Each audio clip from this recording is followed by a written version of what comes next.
Assalamualaikum warahmatullahi wabarakatuh. Ngasi dugum laba lairaba imungi muji habadi khangup fotpa nupa leamna lairaba imal leiba achumba dangangba afafata tauba nupa amagi matangda wari lijage. Dunyada haram ge mal paisa ta laga icha bo sembadi sarukpadi halan ge oba paisa jing aduna icha sembani hena mai pak pe heli habasi ikoi thajabane. Haram ge paisa mayam paibata ragasu aigi jebta lupa ma pa yaudra halal paisa talaga charagadi ma santi da leiba fangbane. Halal ge paisa talaga semgat liba machado soidra mayam dagi makok thangba mai pak pasu oibane. Madune ina ngasi mayam da haijaning libas.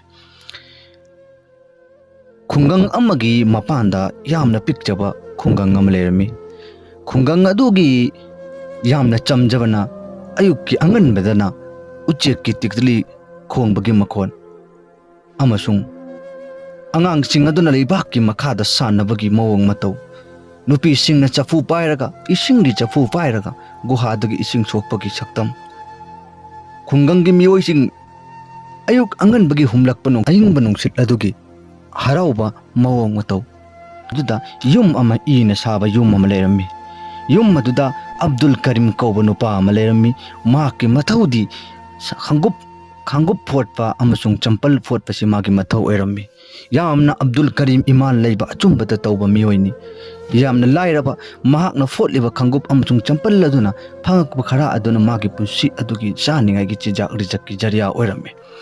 maki imungda makoi mari lerami magi nupi amachulni amasung magi nupi adugi maming Fatima kawi macha nupa amane amasung magi macha nupi amane magi macha nupa adugi maming Halim kaurami maki machanupa adu mak yamna budi fawa larik lesu yamna kanna hotnaba nupa amoirami mapa asina nongmagi muchi adumba tawraga khanggup photlaga champal photlaga madugi phangakpa khara aduna magi macha adu laik tamhanba amasu imung manungi chana thaknabagi chinja oiramlebe nupa asina muchi photpa matamda khungi mioi punnamakna magi manakta laaga mayam sing achina su nokna biyeba engu khanggup photlaga mana maidagi phangak paisa asina karibo kanara karibo konaram drobunu haina khallaga mayam sing achina ma nokna biyeba mana kari summaduda wakan wajin ba amsung leide nongmagi Allah na aigi lebakta phango haibado adu kaktang aina phangadabni ahen ba aina kari su phango ba amru chelu ba kari su ngamoi haina magi thamoi de irada le mana phangi ba khara aduna magi adum macha nupa adusu larik lesu phajana tamhalli dugo mapa aduna hai icha napa na yamna wana hotnabani icha ne mai pak pa aphawa mi mo oidaba yade achouba alim mama kaji mo oidaba yade haina macha nupa asida man hairaga larik tamhalle lei yungi light ki thani hagi mangan di leitabane na numit ki thagi mangan amso migi light ki maningumba aphang baduda madugu mafam madu chatlaga macha nupa asina ahingi athenglaba kaya fa larik tamaga hotna jayeba pa jayeba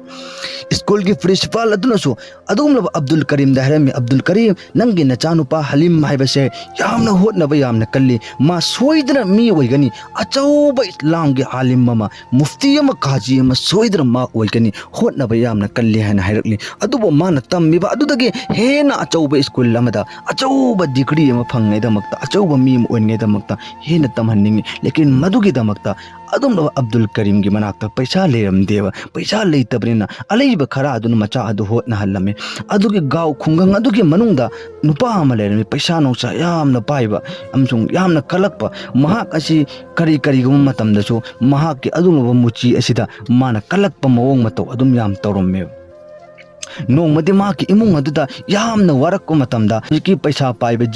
jamindar nupa adugi manakta Abdul Karim na chatlaga ma onda haid kari haina jamindar nahak yaragadi aigi inakta nang atopada su mayamam paisa wahilli aduga aingonda su paisa khajitang wahin biu ai soidna matam chana singake haina haiba matamda adugum laba jamindar paisa paiba nupa aduna hairaklami he muchi khangu photpa nupa nangi na nakta paisa su amawau leitaba man su leitaba nang na aingonda paisa waikhraga waibadu di araibani nang waikhraga karamani singa kadroma singa oidroba su khangdaba aduna ai nangonda paisa piba ngamoi ai nangonda paisa piroi haina adugum laba jamindar paisa paiba aduna khanggup photpa nupa muchi edu hairaklammi ma mafam madugi mayus oiraga wakan nuaitadana halaklammi aduga magi khanggup photpham gi duka ladura phamlaga nongmagi amma photpa lakpa ani photpa lakpa sing adudagi talak paisa sing aduna mana magi imung manung adu chalairaga yamna wana leiramleba आखिरकार अल्लाह रब्बुल इज्जत ना मागी ईमान अमसुंग मागी थमोई चेंबा अदुना मागी मराइबक ओंथोक्लदबनेबा अल्लाह ताला ना करमना ओंथोई हाइबा मतमदा खंगुट फोटपा अदुगुम लबा अब्दुल करीम अदुना नोंमा मागी खुंगंग अदुगी निंगथौ अदुगी वजीर अदुगी मागी खंगुप असे करिगुमा थबुक अमा चटनिंगाइगिदमक्ता दरकार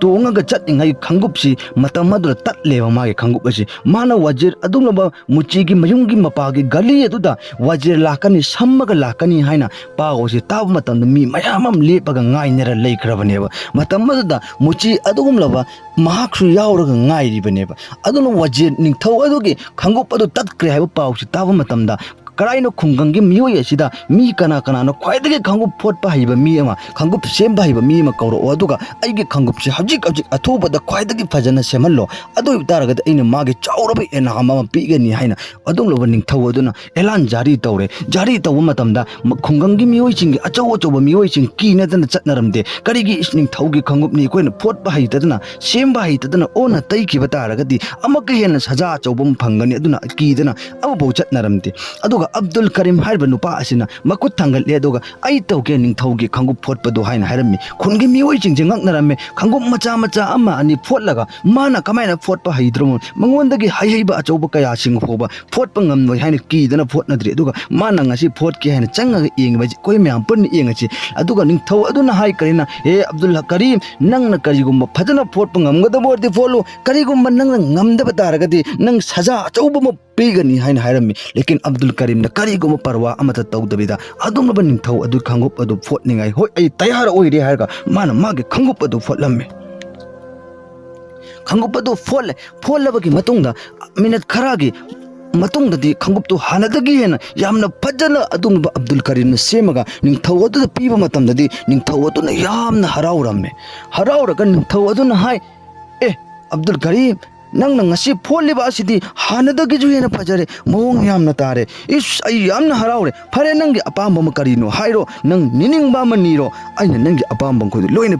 पीरदबनी हाइना निंगथौ अदुन हाइबा मतमदा खुनगी मिओइ पुनमक लोइना तारे अदुगा अस ngasi अब्दुल करीम की मराइबक थंबान छातक्रबनी माना निंगथौ के खंगु फोट मतमदा फजना फोट पदु निंगथौ अदुन हराउ मंदना अपाम करिनो हाइरो नीरो हाइना हाइबसिदा मादी मान दौलत सना लुपा निनिंगब खुदिमक लोइनमक नीरगा अचौब मानदारम पैसा पाइबम ओइख्रनी हाइना मयामसिना खन्नरे करि हाइरकदोबनो हाइना लेकिन अदुगुम लबा मुची खंगु फोट पनुपा अब्दुल करीम मदुदी ईमान यैबा मान दौलत पामदबा महाकी नोमगे फंगिबा अदुना पेंथोकपा अदुम लोबा नुपा अम ओइबनेना मान निंगथौ अदुना फरे इनिंगथौना नीरो पिरो ओ हाइरबनेना आई अपामबदो हाइरगे करी हाइबा मतमदा निंगथौना हाइरो नंगी जोबी अपाम हाइरकपदो आई नंग खुदकता लोइना पिरदबनी हाइना हाइबा मतमदा निंगथौ अदुदा माक नाइकी इनिंगथौ आइगी इचा नुपा हलिम कौबम याउरिबा से महाक खक्तंग सिटीदा खुंगंगदा शहरदा चटलगा मागी लरिक शेमतंगदी फजन तमहनबी मदु तंबदा चंगबा खोरसा पुम्बदो निंगथौना पुथोकपियो कोना हायो मतमदा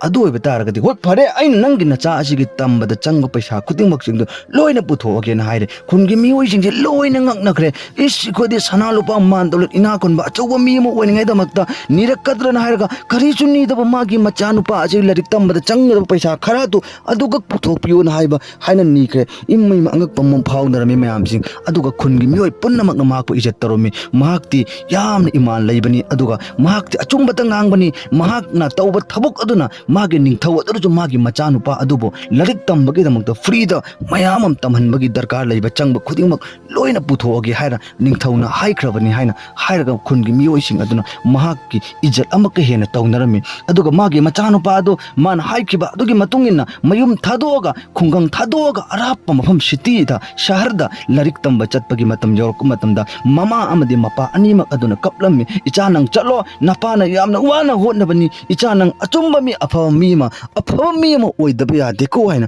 मपादन वसियत तौरगा मागी मचा अदो मयुम थादोगा मागी ममा फातिमा अदुमलबा मुची फोटपा खंगु फोटपा अब्दुल करीम गी नुपी मखोय अनिमा ममित्तगी मपी तारगा युमदा इखोयगी इचा नुपा लेरमची ngasi चटकिबा तारेको मतम खरा लापनरगा हाइना कप्पा मतमदा अब्दुल करीम न हाइरमी मुची अदुना नंग कपकनु फातिमा आइगी नुपी ममा नंग कपकनु इचा से मी म ओइनिगे दमक्तो होनबा यामना दरकार ओइ अदुना मदुगी दमक होनरगा मी अचौबा अमा अफब मी अमा ओइरिङैदमक्ता चꯠलिबनि हाइना हाइरगा ममाइ चा अनि अमजुं काय मपागा पुन्ना काइनरगा कपलम्मी अदुगा मागी नोंमगी मुची अदुदा फोटपगे नियमदो अदु फुलम्मी नोंमगी मांगोंदा कस्टमर हेंगलम्मी अदुगा मियो पुन्नमंगना माबु इज्जत तरोमी मागी मचादी शहरदा अचौबा मी अमा ओइरिङैदमक्ता अचौबा दुमलबा यूनिवर्सिटीदा स्कूलदा लाइक तमख्रबनि मागी मचादी अफब मी अमा ओइरगा लाअदबनि मागी मदुरा चंगबो खुदिंगमक्सिंग अदु निंगथौना लोइना पुथोअनि हाइना जिम्मेदारी लौख्रबनि हाइरगा खुनगी मियो पुन्नमक्ना माकपो इज्जत तौनरगा एहतराम तौरगा यामना वांगना थांगलम्मी मदुगी मनुंग अदुदा महाकना पैसा नीब चक्किबा जमींदार अदुनदी यामना कलकलम्मी महाकमोंदा करी इस इम्मई ममाना मागी मचादो अचौबा मी मोइरकपा तारगदी अइखोय करम तौगद्रोबनो अइखोयना करमैना कै ओइगद्रोबनो आइगी मथक थंगा अनि हारगा माना मागी जमींदार अदुना यामना कलकपा मी हौबा तौरम्मेबा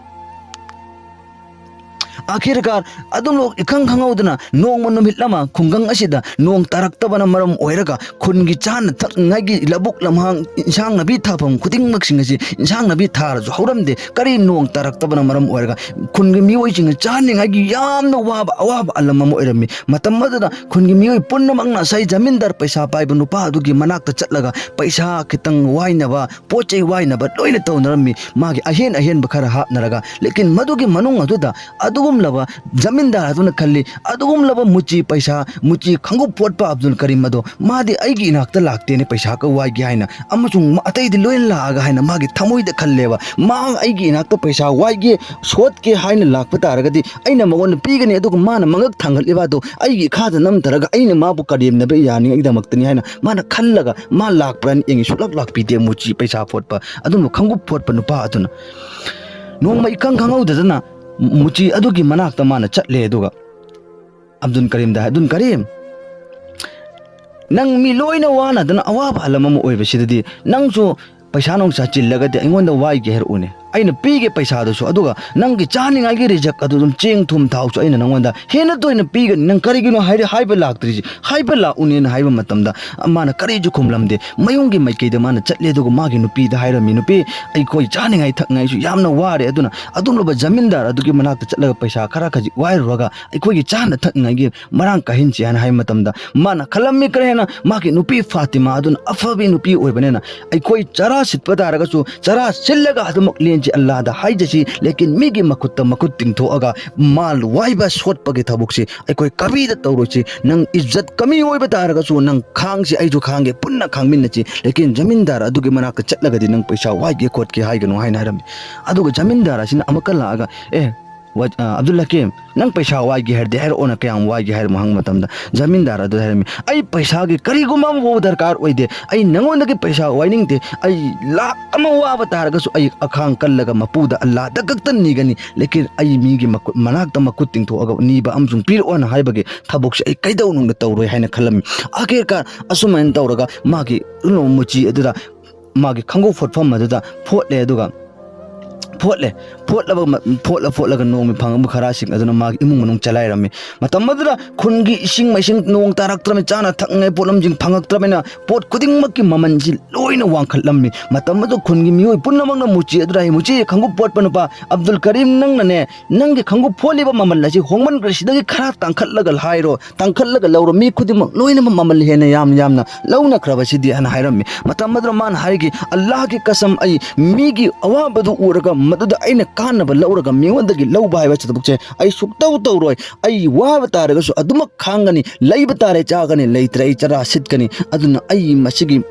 अवाबा तारनजिदा मदुगी फायदा उठाइरा कानबा लौरगा अइना ममल हेना लौबदु अइ तौरोय हाइना माना मयाम अदुर खुमलम्मी मदुगी वाहिदु ताबा मतमदा खुनगी मियोइ पुन्नमंगना महकपु अमकजु हेन इज्जत तौरगा यामना माबु अवांगबा थागा थांगलगा यामना इज्जत तौनरमी मदुगी मरक अदुदा खुनगी मियोइसिंग असिगी मरकता वारी अमा पाउ जर लाउन चटनरमी करी इस अब्दुल हकीम की मुची की मचानुपादुदी शहरदा लाइरिक तम चटख्रबनी मादी निंगथौनसु अवाटलपा लोइना पीरिबनी अदुना महाकी अवाटलपा खुदिंगमक्सिंग पीरबनी मादी सोइदरा काजी ओरआनी अचौबा खुनगी मीम ओरआनी अदुगा निंगथौगी मनाक्तमा अदुमलो थबक अमा फंगगा वाजिर ओहलानी निंगथौगी हेंग मखादा पोस्ट अमा पीरनेना हाइना हेना पाउसी मयामदा लोइना संदोक मतमददी असai जमींदार पैसा पाइबा नुपा अदुना पाउगु तावा मतमददी कलेने मिहौरेने हेना कलक पे हेलकलमे मदुदगी इखंग खंगौदना नोंग मनुमित अमा मपा अदुना मचा अदु उनदब कुइरे हाइना खल्लगा माना मागी मचा अदुगी पोचै खरा लैरगा पुरगा मचा अदुगी मनाक्तु उनब चलम्मी लेकिन मचा अदुगु उनरब मतुंगदा मपा अदुना इचा नंग कन्नु होनो अचुंबा अफबा मी म ओइनिङैदमक्ता नपाना नंगिदमक्ता यामना वाना होटनबनी हाइना मचा अदुदा हाइबा मतमदा मचा अदुना इपा ऐ कसम चारिबचिनि ऐ अदुगी मतिक होटनकनी इपागी इज्जत कैदौनुंगदा ऐना मयेंग तहल्लोय इपाबो ऐगी जरियादगी माई पाकपा अवांगबा मी इपा ऐन थांगतकनी अदुगा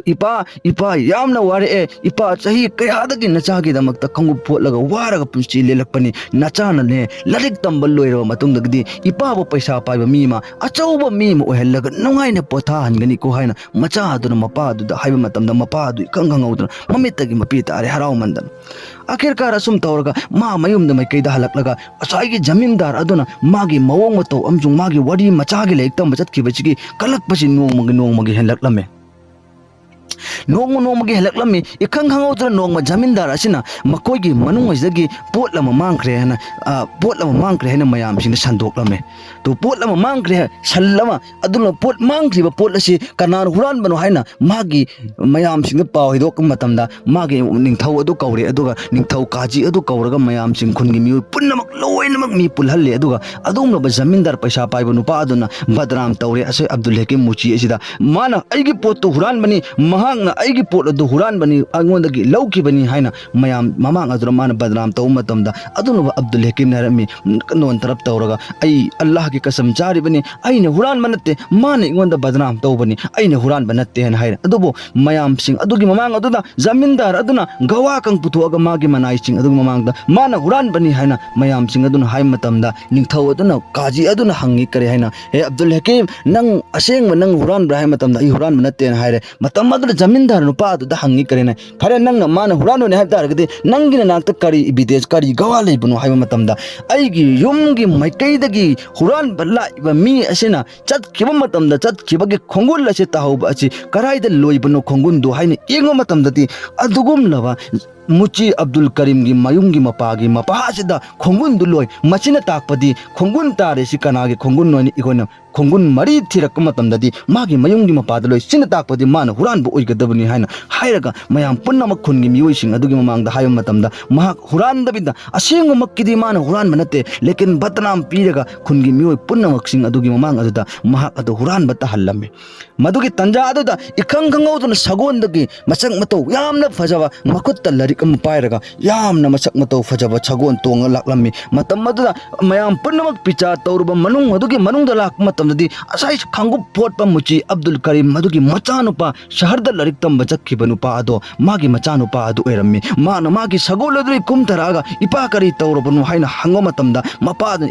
इचानुपा हलीम अइबो मकोइना बदनाम पिबिरे अदुंगबा जमींदारगी पोट खरा मांखिबा अदो ऐना हुरानबनी हाइना इंगोंदा बदनाम पिरगा मकोइना असुमेना तौरगा अइबो हुरानबता हल्ले इचानुपा ऐ असेंगबा अल्लाह तारिबनी ऐ वसक्तना हाइबसिनि ऐना हुरानबा नत्ते ऐना लौबा नत्ते ना हाइ मतम मदर मचान हाइ इपा नंग करिचु खनगनु हाइना हंगो मतमदा जमींदार जरंगे नंग अइकोगी पाद हुरानलिबनी हाइबासि नंग हुरानबनी खंगबगी इविडेंस गवा पिरो हाइबा मतमदा माना हाइरकी ऐगी युमगी मैकेदगी हुरानबा लाक मीसिंग अदन तोंगकपा खंगुपदुगी संपल्लदुगी ममी अदो नंगी नपागी नयुंगी मपा असे लोइ येंगो हाइबा मतमदा असाई मागी हलिम अदुना येंगो मतमदि खंगुपकी ममी सिंग अदु येंगे येंगकु मतमदि मागी खंगुपकी ममी अदु येंगो लोइर मतुंगदा जमीन अदुरबा निंगथौ अदुदा हाइके निंगथौ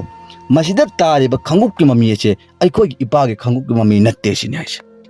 मैदा तारेबा खंगुपकी ममी असे खोंगुनगी ममी असे इकोई इपागी खंगुपकी ममी नत्ते हाइना हाइरमी अदुना निंगथौ अदुना हंगलम्मी करमना खंगिबा नंगना मसिनो इपागी खंगुपकी ममी नत्ते हाइबसे मतमद्र मपा अदुदा अदुमबा हलिम मचान पादना हाइ इपा नंगना तोंगेबा खंगुप पुरो हाइना हाइरमी मतमद्र मागी मपागे खंगुप अदु लौथोगा खंगुप अदुगा मा इपाना तोंगेबा खंगुप अदुगा खंगुपकी ममी तारेबा लेबाकके मनंगदा तारेबा अदु ममी अदुगी येंगना मतमददि खंगुपकी ममी अदुनि हेना चावरमी मपागे मखोंगी खंगुप अदुनि हेना पिकलम्मी मतमद्र हाइरमी हे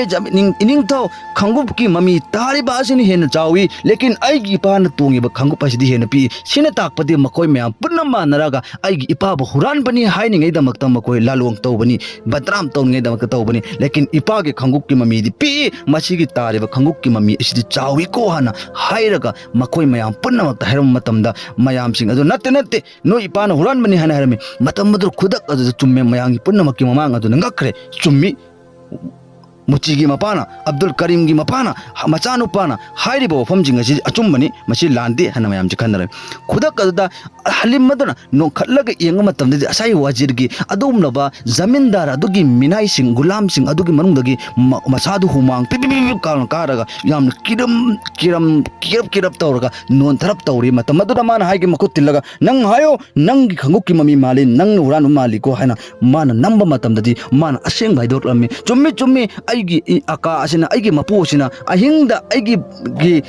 पोट असे हुरानबा सासनरगा खंगुक की ममी सि तहल्लु अदुगा नोंगालगा महाक अंद बदनाम पीसी अदुगा माबो हुरान बो इन इकायलगा चोफनजि हाइना अइंगोंदा माना हाइरक मतमदा अइना होय अन जाजन खिबनी हाइना असेंग भाइदोरक लम्मे मदुदगिर निंगथौदना हाइरे हे जमींदार नंग असेंगमकि नंग हुरानबनी मयाम पुन्नमकि ममांगदा मा लांदे नंग महाक ओंदा लालिना हायो अदुगा नंग नसान नचा बदनाम ओइरबा नरा लेरबा मीने हन मयाम पुन्नमकि ममांगदा नंग हाइदो हन हाइरगा अदुनबा जमींदार अदुम पैसा पाइबा नुपादो मयाम पुन्नमकि ममांग जलिल ओइखिरमेबा अदुना लाइरबा इमुंगी मपा अदुना होनबा कल्लगा मागी हुमांगन अदुना मचादो तमहनबा लरिक अदुना अचौबा मीम ओइरलागा मपा अदु कनकी अदुगा मागी निगी मचानुपा अदुना कलक्पा मिहौबा आइसिना करीचो दुनिया दा कानब पीदे महाको मतम चुप्पदा नमथरगा माबो अल्लाहना मैथीबा अदुम पीबनेबा मागी मचानुपा लारिक लैसो तंबा लोइरा अबगी मतुंगदि निंगथौगी मनाक्ता माबो कौरी अदुगा वजिरसु ओइहंदे निंगथौगी अदुम वकील अचौबा जस अमा महाकपो ओइहल्लगा अचौबा फमम पीरगा मपाइ चा अनिमक्सि नोंगाइना मपा अदुबो मचा अदुना थबुक सुहंदबिदा नोंगाइना माबो नोंगाइना युम सारगा बिल्डिंग गी मतक्ता अवांग मतक्ता मचा अदुना मपा अदु पथाल नोंगाइना इपाना याबो वराबनी हविती इपा थबुक सुबगी मतम नत्रे अदुना इचा आइना नचा आइना इपा की तमक्ता होतनरे इपा नुंगाइ हलदबनी हाइना हाइरगा मपा अदुबो मचा अदुन नुंगाइन की अदुना आइना वही सिदा हाइजनिंगबदी मियोइबा इकोइना हुमांग मन होतनरगा आइगी तमहनबे चा होतनबा खुदिंग मकिंदो अल्लाह ने लेमना मंगहल्लोय लेकिन थमोइदा सेंगो अल्लाह दा थाजब तंबियो अचुम्बदा चलो अल्लाह ताला ना मैकै खुदिंग मक्तगे खोइगी मतेंग पांगनी इंशाअल्लाह वडी तबीरिबम पुंग खुदिंग मक्ना वडी सि पांबीबा तारगदी चैनल अजिब सब्सक्राइब तौबिरग थंबियो इंशाअल्लाह अल्लाह तबारक ताला ना हाइरिबा असिदा अखोइ म्याम पुन्ना अमल तौबा ngam bai tawik pinabi voice